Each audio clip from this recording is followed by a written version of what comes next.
जय माता दी दोस्तों, स्वागत है आप सभी का एक बार फिर से। माँ भगवती की कृपा आप और आपके पूरे परिवार पर सदा सर्वदा बनी रहे। दोस्तों, अगर आप अपनी लाइफ में नया कुछ सीखना चाहते हैं तो चैनल को सब्सक्राइब जरूर करिएगा। ओम नमः शिवाय। सावन के पहले सोमवार यहाँ बांधे एक जोड़ा हरी चूड़ी, 24 घंटे में देखें चमत्कार। दोस्तों, सावन का महीना मर्यादा और भक्ति का महीना होता है। सावन के पूरे महीने पर भगवान भोलेनाथ का नियंत्रण होता है। श्रावण मास भोलेनाथ का प्रिय महीना है, इसीलिए इस मास में पूजा पाठ करके आप भगवान भोलेनाथ को अतिशीघ्र प्रसन्न कर सकते हैं। वैसे भी भोलेनाथ औघड़दानी हैं। अपने भक्तों के मात्र एक लोटे जल से ही वो उनकी सभी मनोकामनाएं पूरी कर देते हैं। इस संबंध में पौराणिक कथाएं और धार्मिक मान्यताएं भी हैं। भोलेनाथ के भक्त किसी और महीने में संयम या नियम का पालन करें या न करें, लेकिन श्रावण मास में संयम और नियम का पालन जरूर करते हैं। दोस्तों, आज का वीडियो बहुत खास है, आप अंत तक अवश्य देखें। हम अपने वीडियो में सरल और उपयोगी जानकारी देते हैं जिससे प्रत्येक व्यक्ति उसका लाभ उठा सके। सावन के महीने का कुछ विशेष महत्व इस प्रकार से है। सावन के महीने में ही समुद्र मंथन हुआ था। सावन महीने में ही माता लक्ष्मी समुद्र मंथन से उत्पन्न हुई थी और माता लक्ष्मी को धन की देवी की उपाधि सावन मास में ही मिला था। सावन के महीने में भगवान भोलेनाथ मृत्युलोक में आ जाते हैं और जिनके घर में शिवलिंग रखे गए होते हैं उनके घर में भगवान आंशिक रूप में जरूर आते हैं। इस मास में भगवान विष्णु योग निद्रा में चले जाते हैं, तो संपूर्ण सृष्टि का कार्यभार भगवान भोलेनाथ पर होता है। दोस्तों, आज हम बताएंगे कि किस वृक्ष पर एक जोड़ा हरी चूड़ी बांधने से आपकी सारी इच्छा पूरी होगी, आपके जीवन के सारे संकट दूर होंगे। लेकिन दोस्तों, ये जानकारी बताने से पहले आपसे रिक्वेस्ट करते हैं कि वीडियो को लाइक जरूर करिएगा, दोस्तों को शेयर कर दीजिएगा और अगर आपने अभी तक चैनल को सब्सक्राइब नहीं किया है तो चैनल को सब्सक्राइब करके बेल आइकन जरूर दबाइएगा। और अगर आप भी भोलेनाथ के सच्चे भक्त हैं तो कमेंट बॉक्स में लिखें ओम नमः शिवाय। भगवान भोलेनाथ को ये 3 वृक्ष अत्यंत प्रिय हैं और इन 3 वृक्षों की पूजा करने से शिव पूजा के समान फल प्राप्त होता है। दोस्तों, इन वृक्षों के बारे में ये भी कहा जाता है कि स्वयं भोलेनाथ और माता पार्वती इन वृक्षों के रूप में भूलोक पर अवतरित हुए थे, अर्थात उन्होंने भूलोक पर जन्म लिया था। पहले जानते हैं सावन में हरी चूड़ी का महत्व। दोस्तों, हरा रंग सौभाग्य और प्रेम उल्लास का प्रतीक माना जाता है। हरा रंग प्रकृति का स्वरूप माना जाता है। माता पार्वती प्रकृति हैं और भगवान भोलेनाथ को पुरुष माना जाता है। सावन में चढ़ाए जाने वाले बेलपत्र, धतूरा, भांग और दूब हरे रंग के होते हैं। प्रकृति निर्माण करने वाले भगवान भोलेनाथ हरे रंग से अतिशीघ्र प्रसन्न होते हैं। सावन में जो महिला हरे रंग की चूड़ी पहनती है, हरे वस्त्र धारण करती है, उसे अखंड सौभाग्य की प्राप्ति होती है। इसलिए सभी माताओं बहनों को सावन मास में हरी चूड़ी और हरा वस्त्र धारण करना चाहिए। माता पार्वती उनका सौभाग्य अखंड रखती हैं। सावन मास में लाल रंग के वस्त्र धारण करने से भगवान भोलेनाथ नाराज हो जाते हैं।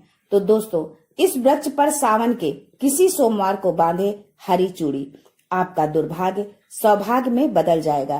कैसी भी परेशानी हो, गरीबी हो, कष्ट हो, कलह हो, जीवन में चल रही सारी समस्याएं समाप्त हो जाएंगी। और केवल एक ही सोमवार के दिन आप ये उपाय करते हैं, हरी चूड़ी इस वृक्ष पर बांधते हैं, तो जन्म जन्मांतर की गरीबी भी मिट जाएगी और शीघ्र ही एक ही सोमवार को ये उपाय करने से आपकी मनोकामना पूर्ण होगी। तो दोस्तों, वो कौन से वृक्ष हैं, आइए जानते हैं। पहला वृक्ष है शमी का वृक्ष। तो शमी के वृक्ष के बारे में ध्यान से सुन ले। शमी वृक्ष को माता पार्वती और शिव का मिश्र रूप कहा जाता है, इसीलिए शमी के वृक्ष को उमा महेश्वर वृक्ष भी कहा जाता है। पूरे सावन भर शमी वृक्ष पर माता पार्वती और भोलेनाथ का वास माना जाता है। सावन के महीने में गोधूली बेला पर प्रदोष काल के समय, यानी जब न दिन हो न रात हो, यानी संध्या काल के समय इस वृक्ष को छूने मात्र से कष्ट दूर हो जाते हैं।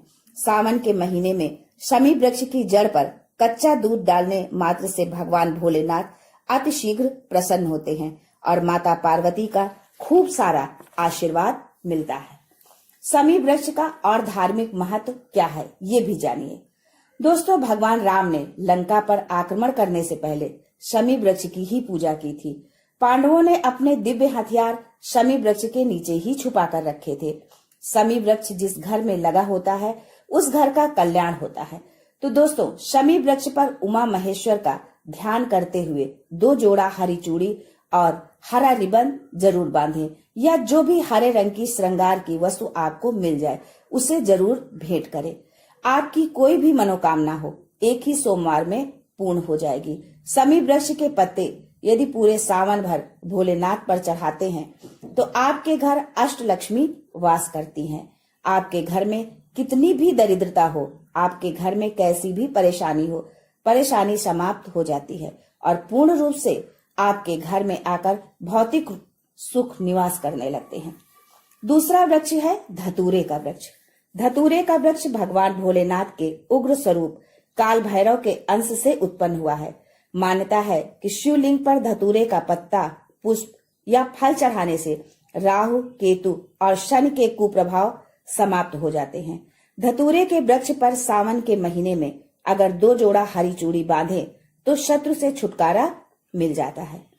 दोस्तों, सावन के महीने के किसी भी शनिवार के दिन बाबा काल भैरव का ध्यान करते हुए हरी चूड़ी बांधी जाए तो घर से भूत प्रेत बाधा भस्म हो जाती है। छोटी सी धतूरे की जड़ घर के किसी भी कोने में छुपाकर या खनन कर दबा दी जाए या गाड़ दी जाए तो भूत प्रेत की बाधा समाप्त हो जाती है। दोस्तों, तीसरा वृक्ष है बेल का वृक्ष। स्कंद पुराण में लिखा है कि बेल का वृक्ष माता पार्वती के पसीने से उत्पन्न हुआ है। जब माता पार्वती का पसीना मंदराचल पर्वत पर गिरा तो उसने बेल के वृक्ष का स्वरूप ले लिया।